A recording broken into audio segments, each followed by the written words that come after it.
Welcome to That Entrepreneur Life, a podcast about entrepreneurship that takes you from idea to launch and beyond. Each week, your hosts, Andrew Lees and Clint McPherson, discuss different business topics aimed at adding value to any entrepreneur's journey.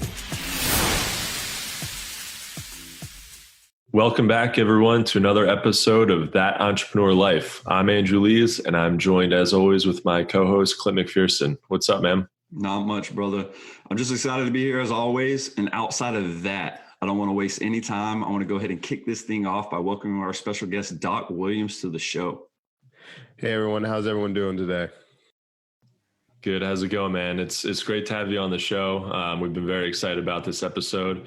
And before we get into everything, can you just tell our audience who you are and what you're all about? Yeah, so my name is Doc Williams, and I'm a solution architect. And so that basically means I create a framework to solve problems. That's it. It basically means that you're the man. You know what I'm saying? So with all that said, obviously, I thought you were going to give us more, but hey, check this out. You've worked with a wide array of companies, right? Along the way, to include ESPN, to AppSumo, and VaynerMedia, correct? So right now, you're a brand developer.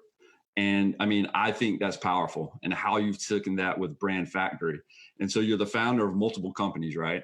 So can you take us back to where your entrepreneurship journey started, man, and what it is specifically about entrepreneurship that keeps that fire burning inside you on a daily basis, man? Yeah, I mean, I don't know. I just always love selling things and making people happy and seeing how people react. So, I mean, I never really remember a time when I was like, oh, I want to be an entrepreneur. I was just like, I want to make money. And also I like seeing how people react when you give them a gift or have an experience with them. So my very first business is probably I think everyone's done this, but I had a candy and trading card business starting around about 7 or 8, probably 7 or 8. It was around second or third grade. And that pretty much kicked it off. And, I mean, if you want, yeah, so that's where it started. And then I can go through from there.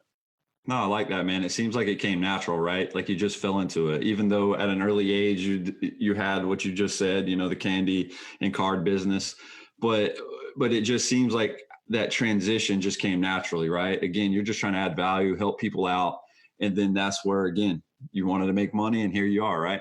Yeah. Yeah. I mean, I remember my older sister, so I'm the youngest out of 3. And so I have 2 older sisters, and like my oldest sister, we're about 8.5 years apart. And when I first opened the store, she was in high school and she wanted Snickers and a Coke.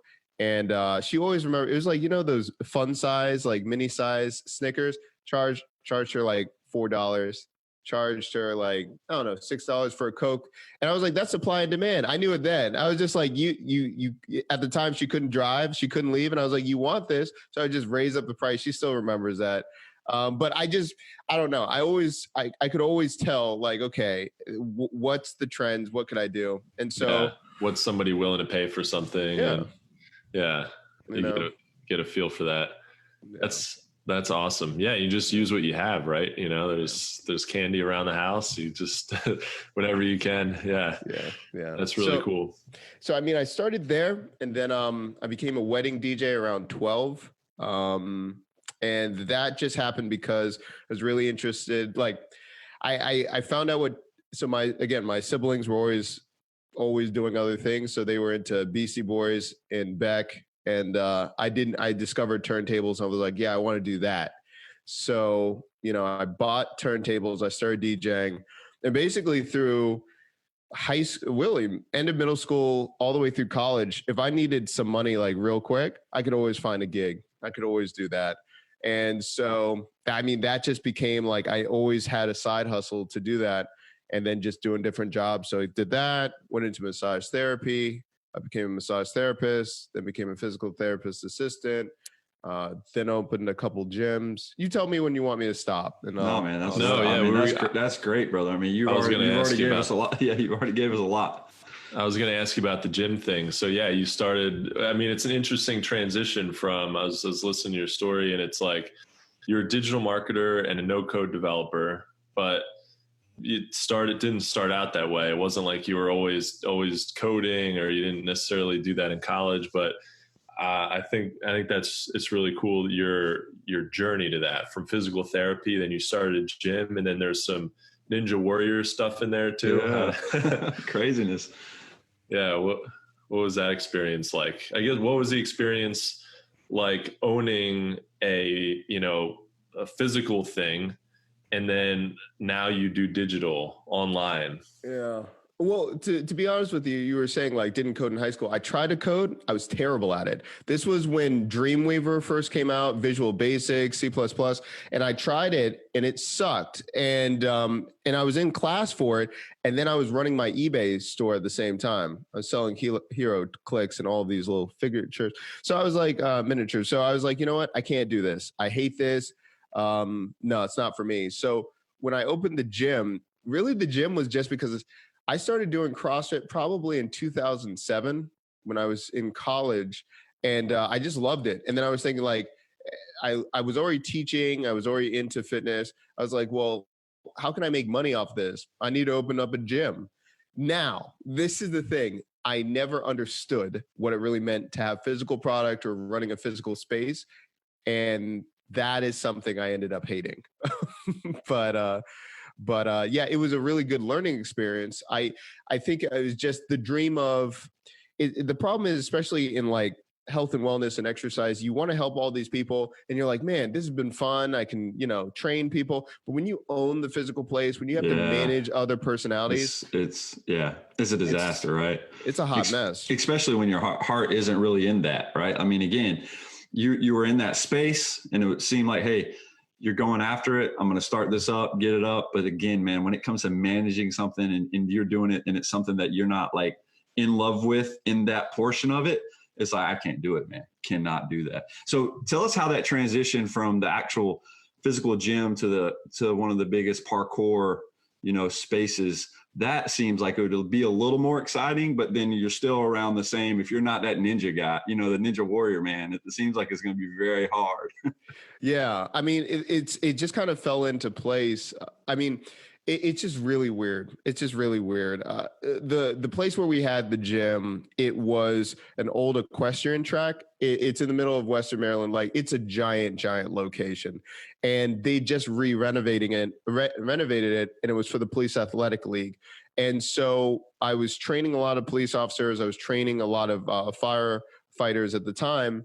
And so we're in the bottom where all the horses were, right? So they refabbed the whole place where the horses used to be. Where the stands were, that was free reign. And it was literally 4 levels. And one of the guys on Ninja Warrior on the world team, he lived 15 miles away from the place. And the guy was training, he was going into BUDS training for military.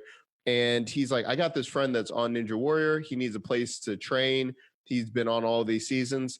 And so we brought him down. And he's like, listen, he's like, I can tell you what you need to build. And if you build it for me, I'll promote it, whatever. And just one of the guys that was working out at the gym, that was when like Spartan races were really hot and, Tough Mudder. And he's like, and he was a carpenter, and he was just crazy. He could build anything. So he literally built the every level. So the entire track and course for this guy. And so we just did that. And I mean, we literally, it's an entire equestrian, and we had the entire park.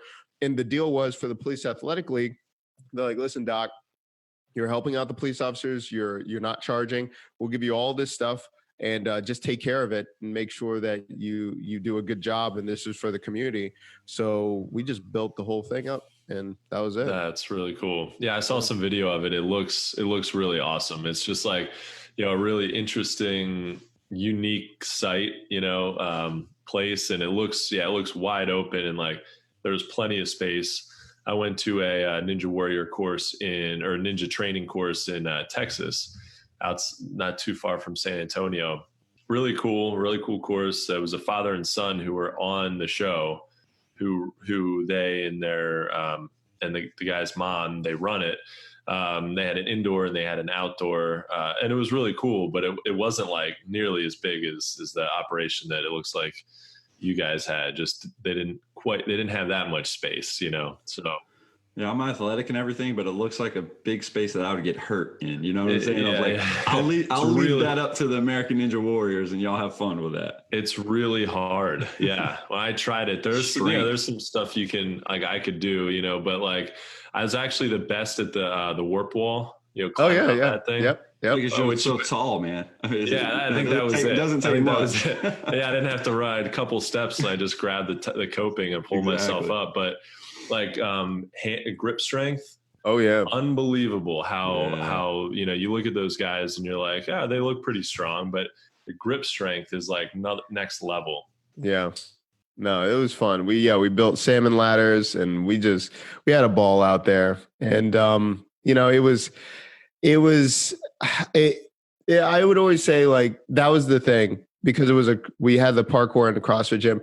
It was very much known. We were pretty much like the hippie gym, because it was just, we didn't do anything normal. It was just for fun. And we just had an interesting cast of just people. We had MMA fighters, we had parkour people, and a lot of MMA fighters would go there too, because it was just really unconventional maneuvers, but also like you were talking about grip strength. A lot of people for BJJ, they loved it because it was just insane. That place was insane. So yeah, it was fun. Did you also ask me how do I transition to digital? I forgot the question. I'm sorry. Well, just like, yeah, it was interesting how, how you started with that, and then, you got into digital, but, yeah, I did want to ask you about no code, right? So like we can circle back to that.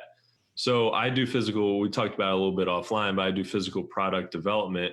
But apps are really cool because there's no manufacturing costs. That's something that I deal with all my projects, is like you get through development and then bam, there's tooling costs, there's prototype, there's tooling, there's, production runs, there's where are you going to put it in a warehouse, and how are you going to fulfill it? But with apps, it just eliminates all of that. You've got to pay for server space, obviously, but it really reduces the risk and the barrier to entry.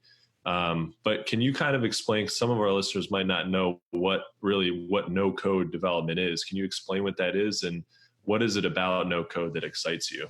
Yeah. So I'm going to tell you a definition, but keep in mind the definition of no code, or because it's more of in its infancy, others might say it's something else. So basically it is allowing you to create a application or a type of business without needing to code any lines of code. So you do not need to use CSS, Java, Ruby on Rails. You don't need any of those things. Now, the no code space is very close to like no code or low code, which is where you're using a minimal amount, or you're understanding the concepts of code and you can change small pieces of the project that you need to. So the strict no code means that you are not injecting any kind of code or custom anything. You're just using stuff to build, building blocks to build whatever you want. Yeah, man, that's pretty on point right there. I would agree. When it goes to, have you seen? And I don't know, it was hot the other day when I was online. I saw this guy. He developed this. I guess it's an application where you speak what you want. This is called like GT3, and it like makes the web page for you. So I was reading it. The guy he developed something to where it's like you can actually verbally speak it right to the computer. You push this button. You say, hey, like he used the Google page as an example. You know how that landing page is like when you go to Google, it has the bar, it has the two buttons on the bottom, and it says Google. He said, I want the Google image, right? And when he put the Google image, it threw the Google image up there automatically for him. He says, I want a search box. And then I want two buttons that say A and B, right? Like whatever it says at the bottom. And then, man, it had it up there within seconds. And then you're able to modify it too, because what it does is when you speak it, it takes it, it puts it in the application, but then gives you the code off to the side. So if you are a coder, you can fix it quickly. Or if you don't like what it came up with when you speak it, you can change and modify it. And dude, I was blown away by that concept and idea. And again, off the top of my head, it was something that it was real late at night. It was one of those times where you just find yourself just aimlessly on the internet, doing research on things, but stuff you can't really, but I want to say it's GT3, but he pulled it out, man. And my mind was blown, because I'm like, if it becomes that, like he's leveraging artificial intelligence, I said, that's on another level that I'm sure a lot of people thought about, but haven't figured it out yet. And he's on to something with that. Send me, if you find that, or the company, I just try to look it up. But and that's the thing. There's so many, because Andrew, like you were talking about, it's because you don't need to have a production cost or whatever. People can iterate so much quicker. That's why it's always like, there's at least 20 new no code platforms like weekly that someone's just dropping and stuff like that. I mean, all the way from like, what is it? I always forget. It was like Random Pizza, where you can sign up, and then for $20 a month, you just get random pizzas at your house from Domino's as gifts. And like he built it with no code. That's awesome. It sounds pretty good. Yeah, see, exactly. So not a terrible idea. And like it's fun projects. It's more serious. It's whatever. But I mean, that's So what excites me about no code is for you to create a MVP or create what you want. It is very, very easy to start doing this. The flip side on that is I find that because it's easier to be able to launch things, I've seen a lot of people, it now becomes like a giant ocean, and now they're just trying all this random stuff, and they don't think about the systems of operation of like, but why are you doing this? Like, what do you want me to test? And they're like, oh no, like, well, I'll get some VC money. We'll do that and that. And I'm just like, but like, we need some direction. We need to start doing it. But I mean, I think it's a lot more leaner teams or solar entrepreneurs are going to be able to create micro SaaS, micro SWAS companies a lot easier because of these tools. So yeah, it's going to be getting started. But I would like to say a lot of times this no code space and like using Zapier and all of these things, the reason I even fell into no code is like a year and a half ago, because I've worked with AppSumo and tons of these no code tools. I'm like, this is just AppSumo tools, like from like years and years ago. And people like, it's this movement. So my friends, I was developing something. I was like, people don't really understand me. He's like, why aren't you in the no code space? I'm like, I haven't even, what people are saying this now. And so I just called them to, like, I just needed something. I just need to build something fast.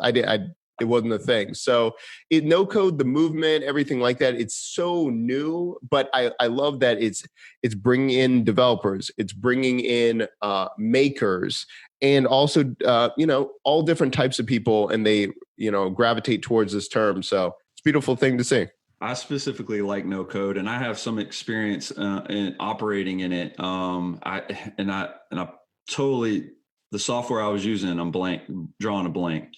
But I started using it about 2 years ago, and I was like, oh man, this is an easy way to make, apps and put it in the app store and then get it on Android and all this stuff. And it reminded me, because I'm a digital marketer. So it reminded me of the drag and drop builders that are coming out, right? Simplifies everything, makes things easier, but there's always that limitation. There's something that you want to add to it that they don't have yet. And so sometimes it could get frustrating. And that's where it's like, if you can be the no code developer, and own that software and continue to go forward with it and add those things that you see are missing from these other softwares, you can take things to the next level quicker. And so I want to add this, I want to do that. And then it's like, man, this software has 75% of my solution, and it's so easy to get to that 75%, but that extra 25% it's not that they haven't thought about it, because they might have. But, you start asking, and they're like, well, yeah, on roadmap, that's like 5 years from now. I'm like, dude, if you can develop this, like, I will pay for you to have it developed so we can integrate it into this and make some money, because if you did it, it would just smash and slay everything out there. But I'm not saying, look, I'm a huge believer in no code, just like a huge believer in some of these drag and drop builders. And if it can make life easier for you, great. But there are limitations. And I try to, when I educate my clients or customers, I always let them know there are limitations, right? It's limitations that sometimes you can get around and sometimes you can't. but you always got to figure out what is the purpose of this.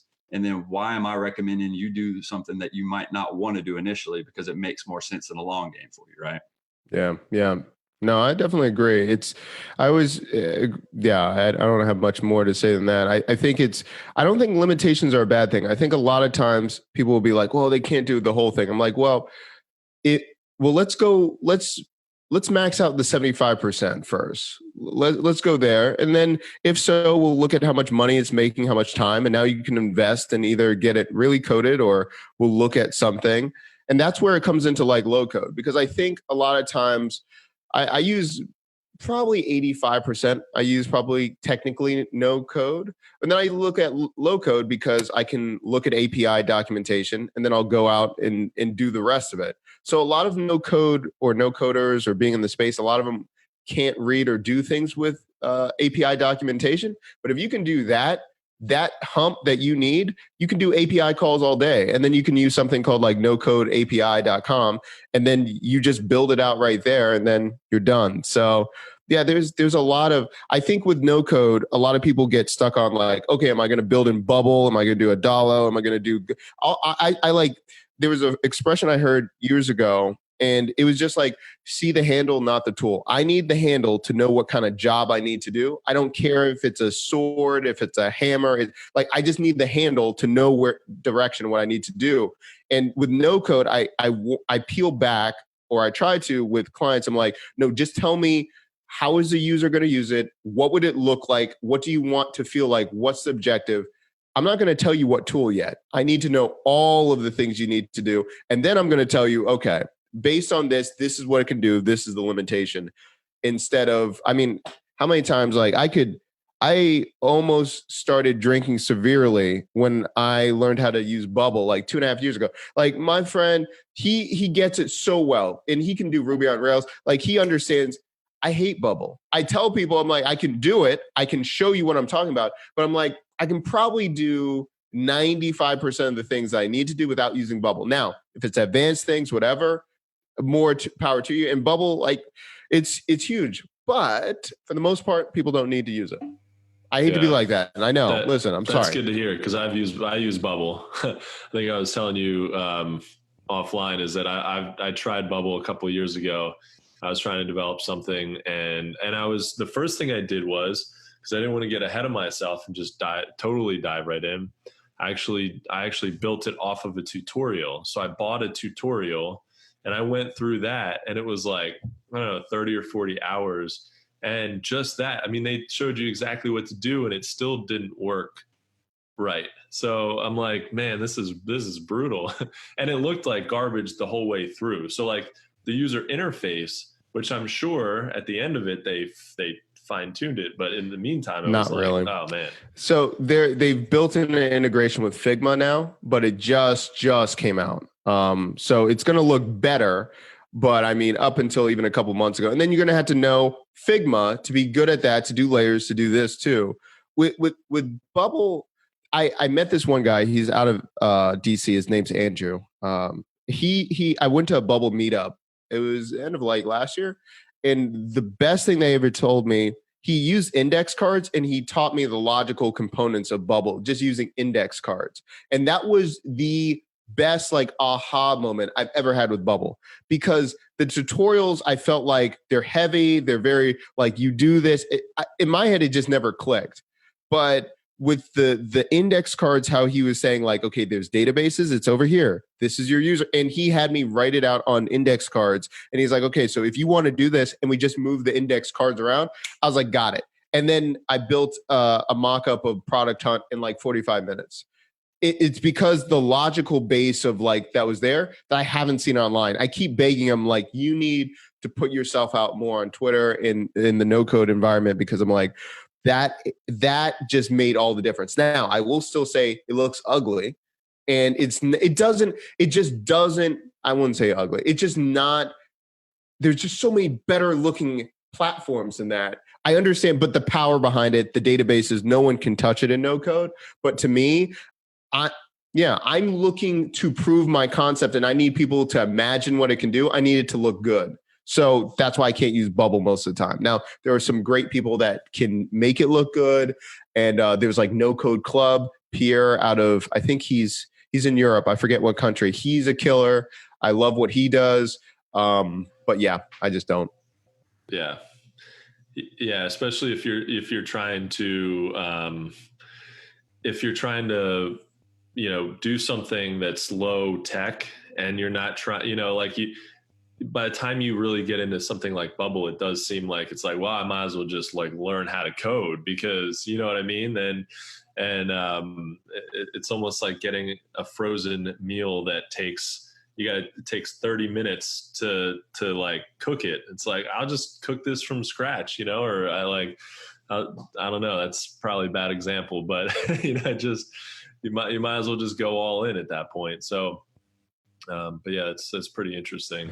Oh, one last thing. It was called randompizza.io. Randompizza.io. Okay. Yeah. That's pretty good for people to know. Yeah, for sure. Yeah. Just have random pizza show up and you're like, you go through that. For me, I'm married. So it's like, what do you want to eat tonight? It's like, I don't know. What do you want to eat tonight? And it's like, just have a random pizza show up at the right time. You're like, eating pizza. Solid. Yeah. It de-stresses the situation right away. De-escalates the quick. You're like, problem solved. So Doc, man, after getting your start in digital marketing about, over 10 years ago, you began facilitating live streaming for brands back in 2015, and you started to bring your knowledge and expertise to a wider audience, right? With your show, Build With Me, where you build 3 businesses in 1 hour with a tech tool, which I'm just like, man, that I've caught several episodes and man, it's good stuff. How did that idea come about? And how has the power of live streaming helped you level up your own business? Yeah, I mean, so the concept came out probably during COVID.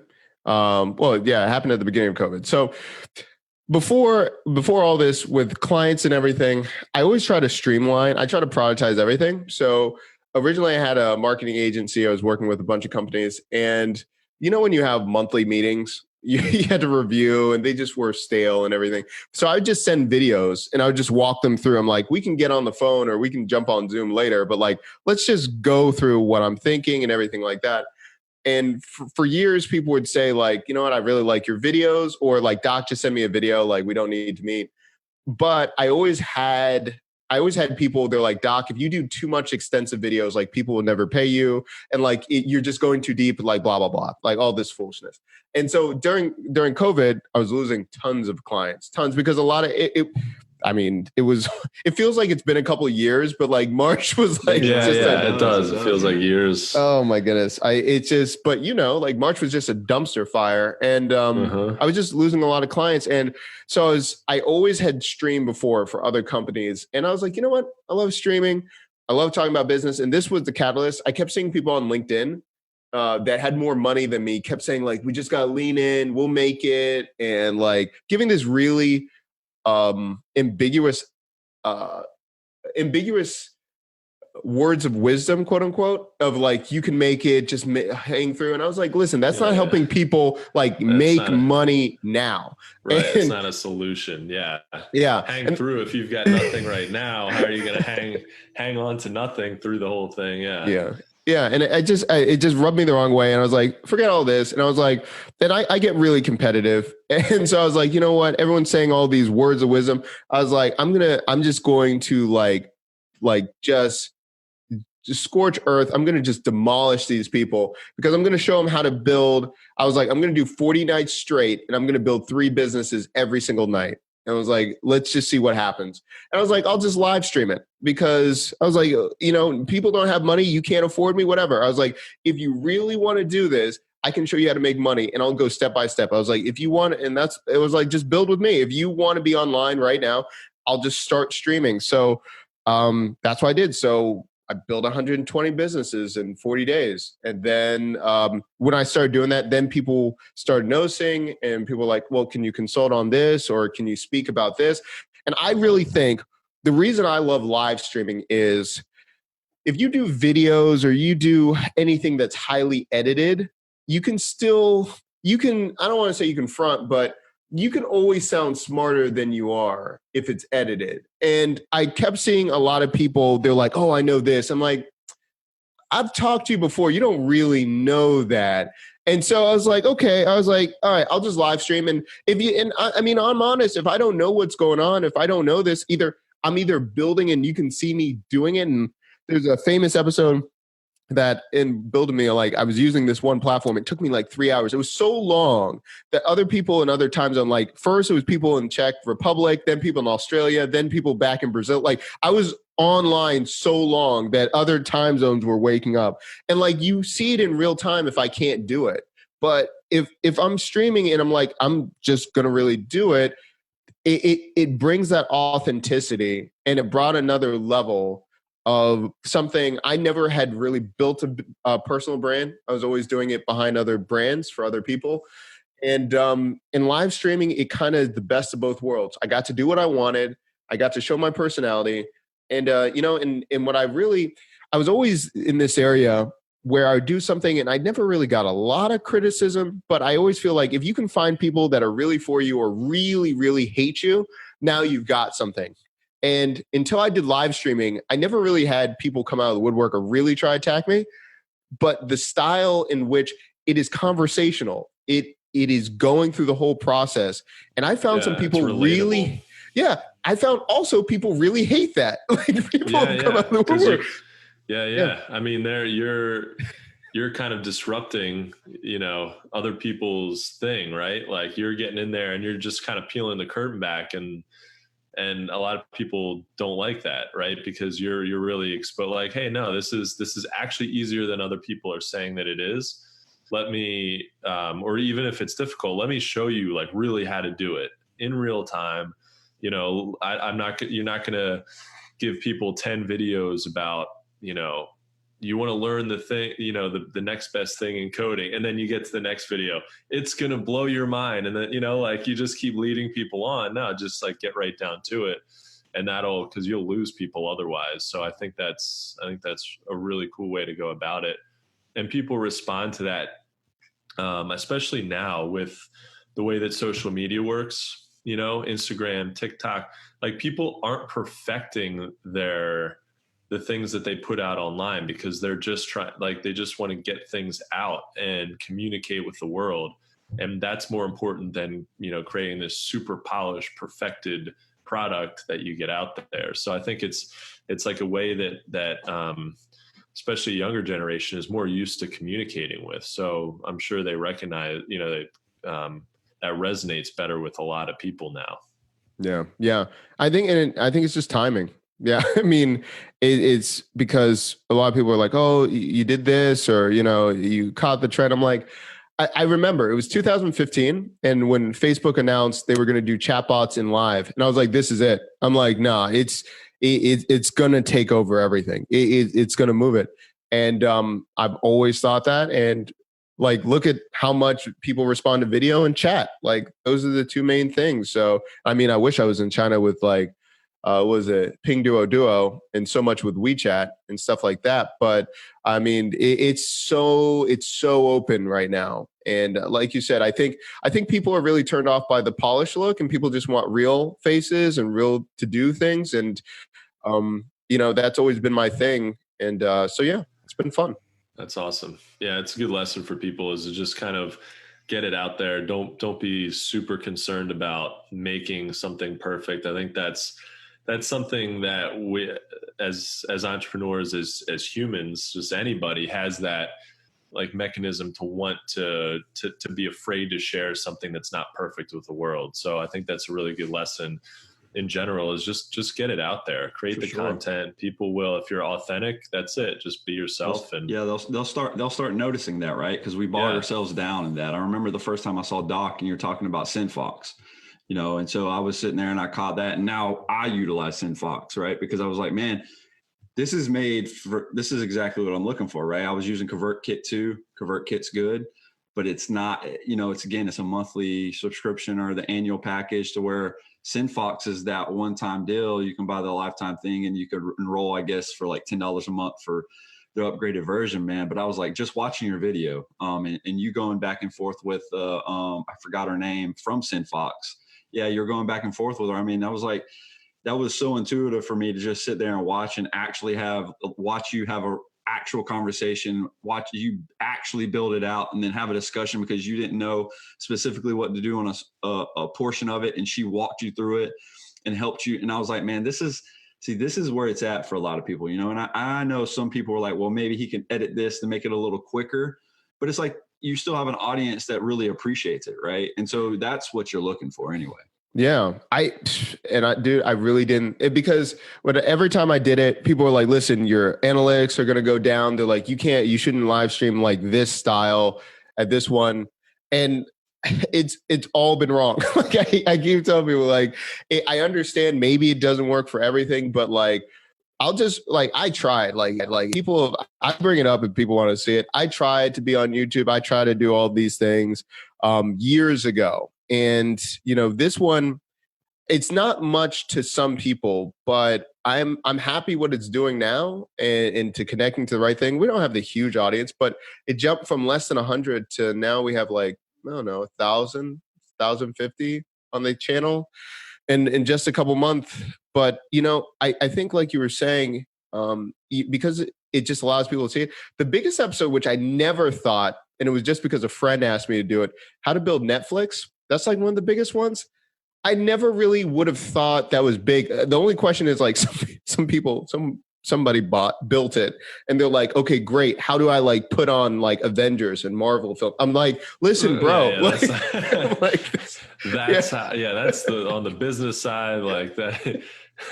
I was like, you missed the point. I'm sorry. And I had to put like all these disclaimers in the comments. People are like, what kind of content can it be? I'm like, listen, you've got to deal with that. Like, you've got to talk to a professional. I'm just telling you how to build the structure of it. But it's been a lot of fun. That's really cool. Well, that's a good transition into my next question. Because when I first heard about you, I saw you on Hustle Trends, on a Hustle Trends webinar, which was really cool. And that gave me the idea to reach out to you about, you know, having you on the show.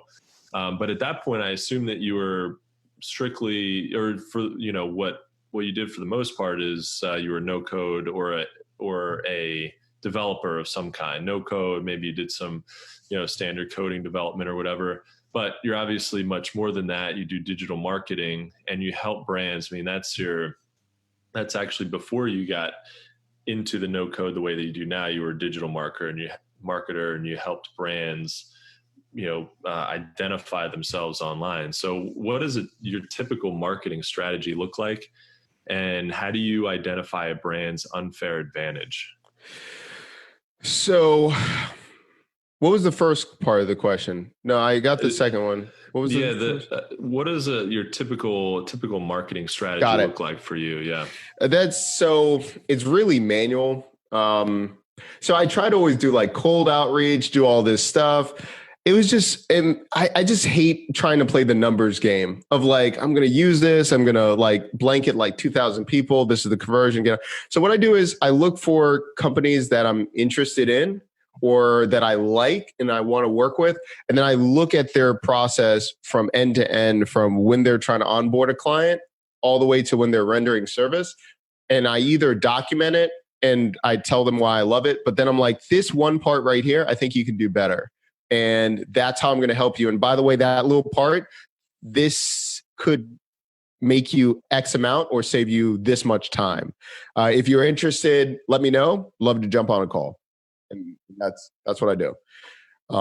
So it's really manual. I wish there was like, because the thing is too, I want to work with a lot of really good brands. And so before I would put my heart and soul into something and they just would not care, or I never felt like it was an even exchange of like what I was doing for them to what I was doing. And so I was like, you know what, forget all that. I'm just going to go after the very best. And then I'm going to have a tier system.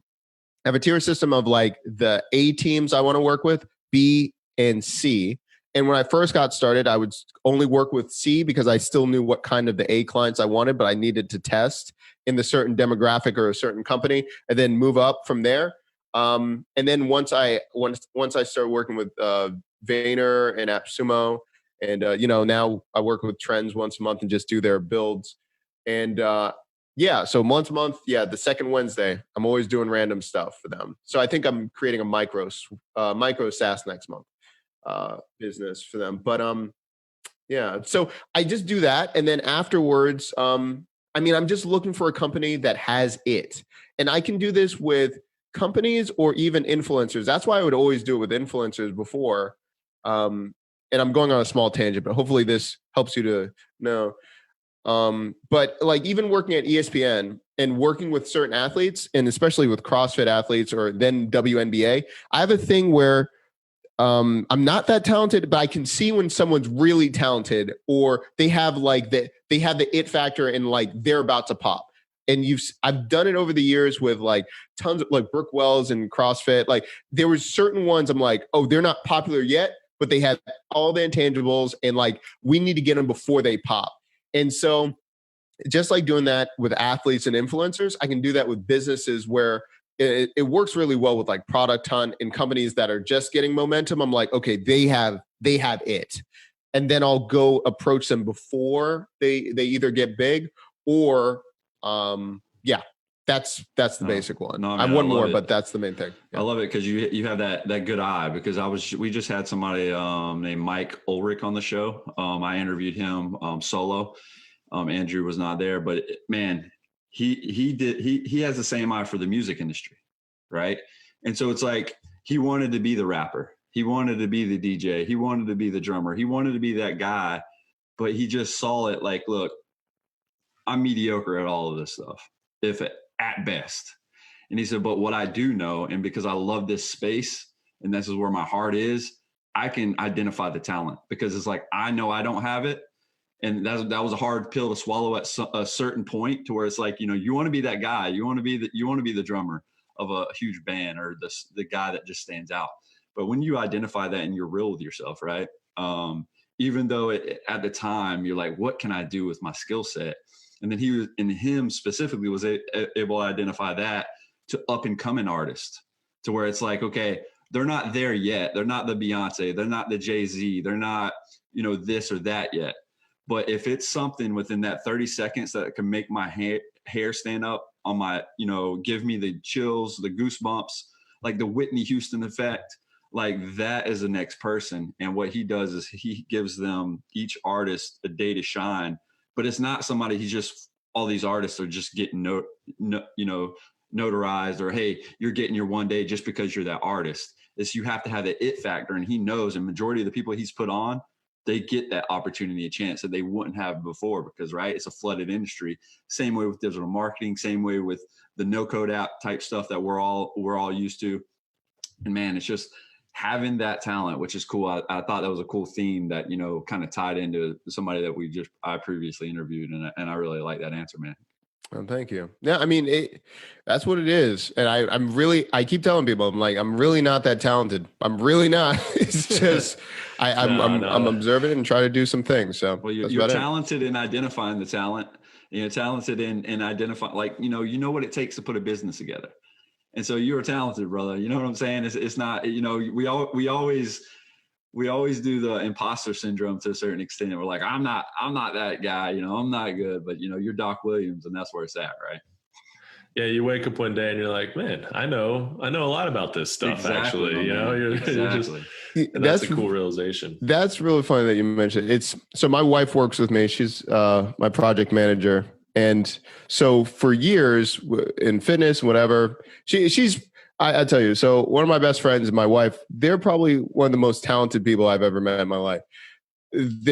On her aspect, she doesn't have the confidence a lot of times. And she's like, no, we can't do that. She's worked on like $1 million websites, all this stuff. It doesn't matter, up and up and up. But the thing is, we were at this one event, and she was in photography for a long time, and she was doing all these pictures. And I'll never forget, we were at this competition, and there was another new photographer, and he's like, am I doing it right? Am I allowed to be here? And I just find, like, I think everyone just is just like, is this really, really happening? And that's why I'm like, I understand. I'm very comfortable with being uncomfortable and not knowing things. If you're in the right opportunity and position, you'll figure it out. You just got to find people that you just feel like you don't know everything, and just be receptive to new things, and you'll make it. Yeah. So It's been fun. That's refreshing too. Just being comfortable, being uncomfortable. That's such a, big thing. And letting people know that you're, you don't know everything. You don't have to know everything. That's, I think, like a lot of us think that, you have to know before you get into a space, before you start teaching something, you have to know every single thing about it. And that's not true. Like I've heard people say that, like, if you do an hour's worth of research on something, you're a level above anybody who hasn't done that hour of research. You know what I mean? So even at that point, you could teach somebody something. And so, just kind of, and then you just build on that. So I think that's really cool, to the point where, I'm sure in a couple of years, you'll look back and you'll just be so glad that you started this journey. And you started teaching, and I'm sure it's already unlocked some doors for you, I'm sure, but that'll just kind of grow exponentially over the years. Yeah, no, I agree with you. There's, and the reason I view this as an experiment, and the only reason I'm doing this is, I'm not sure if you've already heard this part of my story. So like, I just don't have to tell it, but the reason this whole started, even with this journey into live streaming and everything, and it was with COVID, I was at the same time, I was advising this really well-known streamer on Twitch. It was a group of them, and I kept telling them how to make more money. And if anyone's familiar with Twitch, or it's usually donations, sponsorships, all of these things, right? So you're going for different levels. People tip you. Either you can be a subscriber, you can have a merch, different merch that you can be selling. But I kept telling them, like, you're limiting yourself, because people are going to want to pay you more, but you're doing these low cost barrier entry things. I'm like, you can be charging thousands, if not more, right off the bat. And I got all this pushback. They're like, oh no, that's not going to be, like, you don't know streaming. You don't know what people can charge. And so I was so mad, because this happened around January, February. And I was like, I am going to make $10,000 minimum per month off of streaming. Like that's going to be it. Because a lot of them, some of them were making around 5K to, 9, whatever, but they just were doing everything. I was like, you're just charging too little. And they're like, you can't charge that much on stream. So during it took 2 months, but yeah, we hit over 10K in revenue of live streaming. And I was trying to explain to them that, like, now they're trying to come around and stuff like that. But like, you're limiting yourself. You're really limiting. I think it's so much that you're just putting this ceiling on what's possible. And really, instead of anchoring what people value and testing the limits of how much they're willing to pay. I'm not trying to just gouge people, but I think people, I'm in this industry, I'm in this SaaS, I'm in this industry, I should charge X amount because everyone else charges this. It should be freemium. And I'm just like, why are you, like, that's not your business. That's not you. Just go and test the market. So, with this new competition in like MakerPad, I'm creating this thing called MVBs, minimal viable builds, but that's the whole thing. It's to show and validate and show how much people can make money very quickly with these projects, and stop floundering and just make these projects. And then maybe one day I'll make money, or maybe I have to have 1,000 users. It's like, no, like, how much do you want to make? Where do you want to go? Let's go build it. And kind of reverse engineer it, figure out what do you want to make? How quickly do you want to make it? And reverse engineer from there to where, all right, what do you need to get that going? What's your MVP or MVB in your case? So how does that revenue generation model work for live streaming? I actually don't know too much about that, and maybe our listeners don't either. I don't know. Yeah, so a lot of times people will go for just two different ways. They'll either do affiliate marketing, where they love the product and then they got the affiliate code. That's a major way. And then the other one is like sponsorship. So they'll say, hey, I'm using this tool. I want X amount to talk about it. But what I found is there are tons of other ways, including offering courses, offering memberships, and then offering different tiers of one-on-one coaching. And then you can anchor prices, because once they see a larger price, then everything else falls in place, and then you go there. And then, so that's the streams that I do. So first I have all my affiliates for my tools, but to tell you the truth, I don't bank on it because a lot of the tools I suggest, they have a free model anyway. And in the build, I tell them like, don't pay for it until like you start making money. Like I'm very clear, like be lean if you're just testing. The other one is a Build It membership where they just get product and tool reviews for a $49 a month. So I'm like, hey, you can be in it. Instead of you spending hours and years trying to learn different tools, tell me what you're working on. I'll give you an overview of the tool in under 5 minutes. And tell me an application of what you're trying to build. Then there's tier systems of coaching from personal like side hustle to I'm running a business solo to I'm building a team. I need you to talk to my team to I need you to do it for me. And then it's done for you. So it's that tier system. And because now there's a pricing structure and all those things, now when I live stream, so this is one of the things, and I did it with the new MVP of Clarity. I reverse engineer because people are like, you can't do this. You can't sell things live streaming. So the very first MVP, I'm like, we're going to call it Clarity. I'm going to give you clarity. It's going to be templates, the email prompts, how you can validate your idea in 10 days. What are you struggling with? And I listened to people live streaming. I'm like, okay, I put it on the sales page. I was like, it's $147. It's on pre-sale if you want it there. And then I just sold it live. I was like, see what you just bought? Awesome. I'm like, that's what I'm telling you how you sell. That you could do. Yeah, absolutely. So, the idea came up from like, I'm not sure if you've heard of like Loot Crate. But it's like a subscription box of like different themes of like they used to do Marvel and like anime and stuff like that. And I was like, that's what I need, but in a digital form. And I was like, that's what I'm going to do. I'm going to create like just a crate of digital goods and what you need for digital, for entrepreneurs to launch their business. So it would be a tech business in a box. You would have all the things you need to run and get going, the processes and systems. And I was like, yeah, I'm going to start selling that kind of stuff. So now we have theme boxes that release once a month and everything like that. Yeah, that makes a lot of sense. And you can keep coming out with different products, but you can also just sell your standard products. Like if you just at some point you're like, you know what, I'm tired of continuing to develop all these things. You still have products that are going to continue to sell because they don't lose interest. People are always going to want to know this stuff, and it's already out there. You've already done the work for it. So that's pretty cool. Yeah. And later on, we've talked about it because I use Notion a lot. I do a lot of different procedures through Notion, but I find that a lot of people, like, for example, have you guys bought anything from AppSumo or done anything on the... Yeah. Oh, well, you bought SemFox there. Yeah, that's right. So there's redemption coupons and everything like that. If you go through AppSumo, they opened up the marketplace and they wanted more people to tie in and do that instead of going through like the mothership of AppSumo. They wanted you to bring your own. So we built out their entire.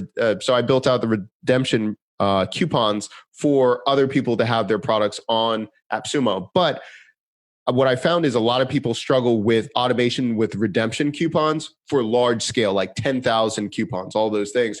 And you can do it with Zapier and Notion and Google Sheets. So building out like systems or processes that it works for AppSumo, that's great. But I had another client, they worked with insurance. So they were a psychologist. They actually needed a redemption system to work with insurance companies to make sure that they attract it. And so she's using that process even with this large scale insurance company. So there's so many different applications. So instead of just thinking about that and people are like, oh man, how do I do it? It's like, no. I'll sell you the template and I'll sell you the Zap coordination to do it.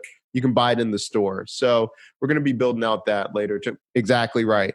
So so that's where we're going with it. Yeah, I think Zapier in itself is frustrating to a lot of individuals and a lot of users because they don't understand the framework of how to tie. Even though they might walk you through the process to a certain degree, it's still frustrating. I've been in there and I'm not a fan. Like, I'm just like, why isn't there something like, why do I need a Zap, to integrate what I want? I'm like, because it's so frustrating because it's like, okay, well, they give you the freemium, right? Then you can, but then you're always limited.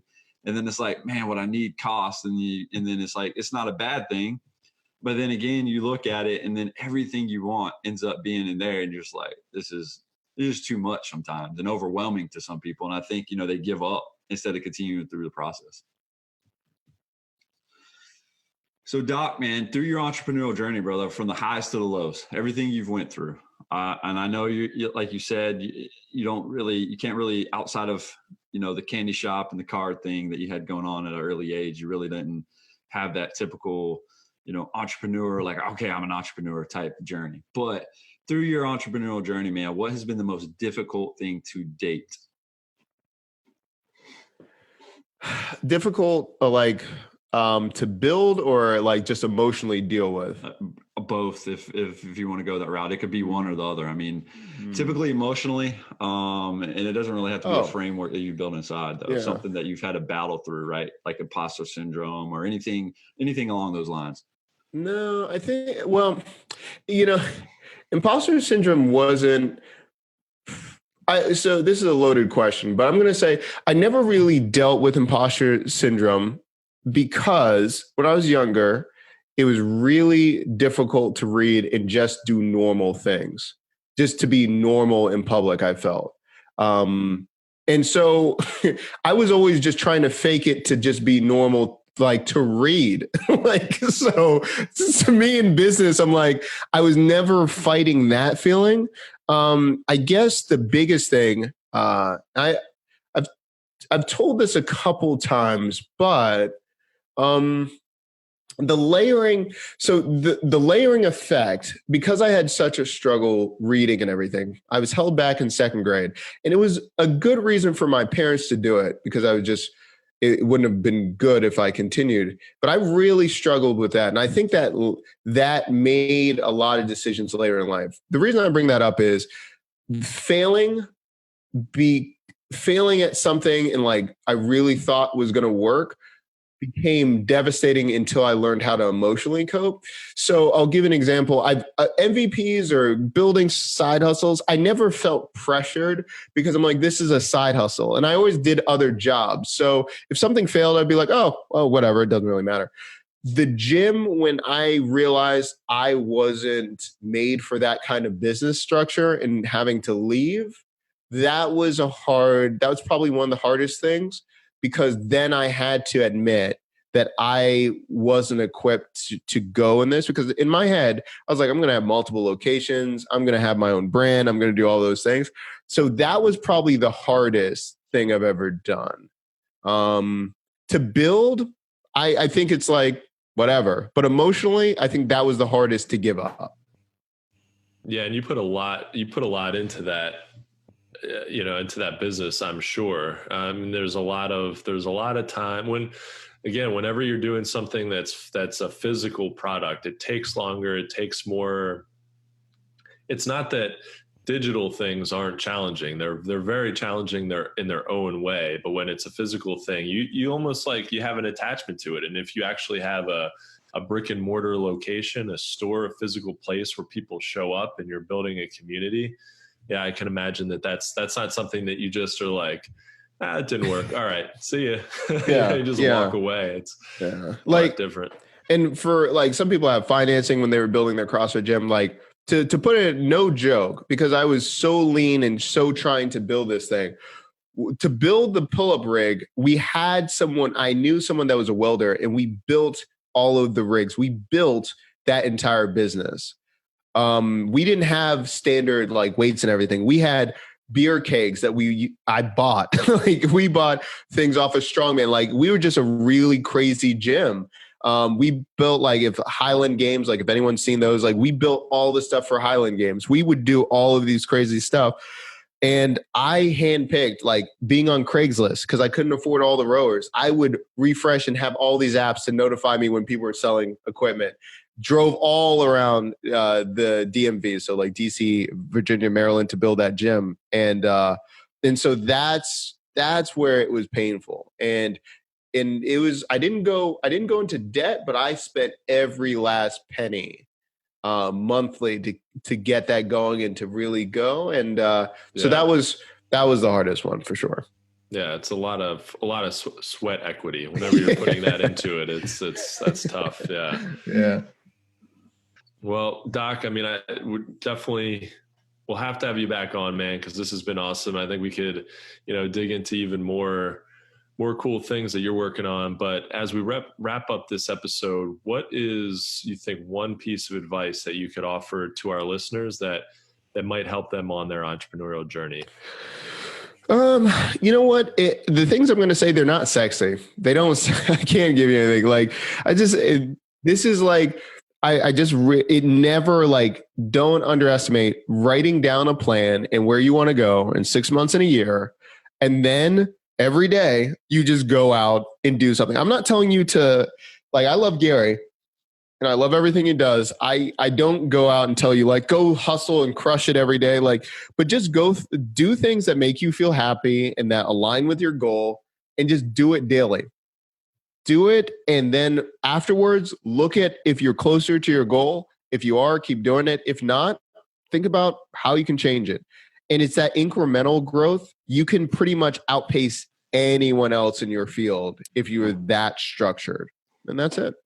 Yeah, it's like how do you plan on eating an elephant, right? It's one bite at a time.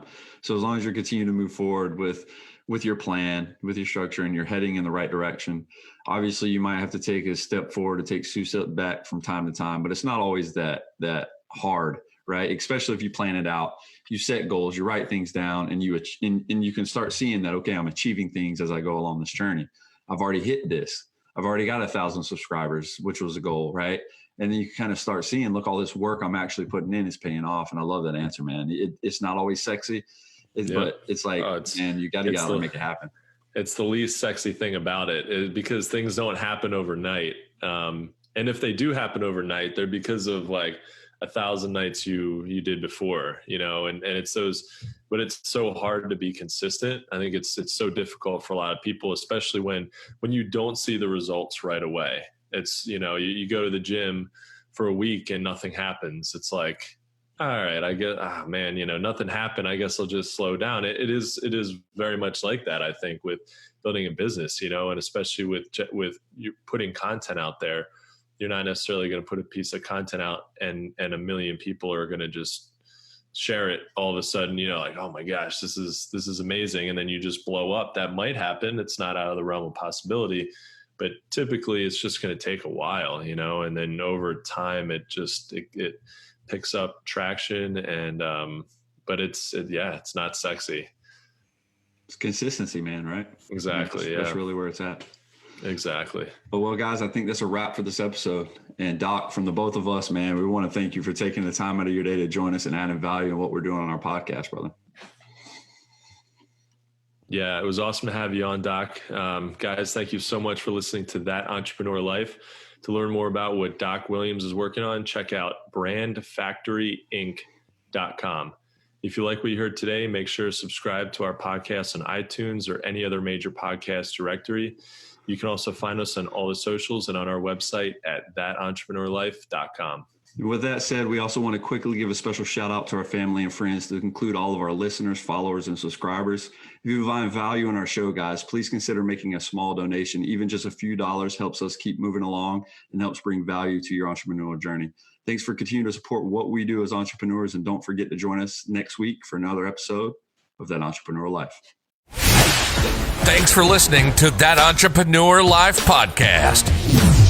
Be sure to visit thatentrepreneurlife.com to join the conversation, access our show notes, and discover our fantastic bonus content. Don't forget to join us next week for another episode as we continue to add value. Until next time.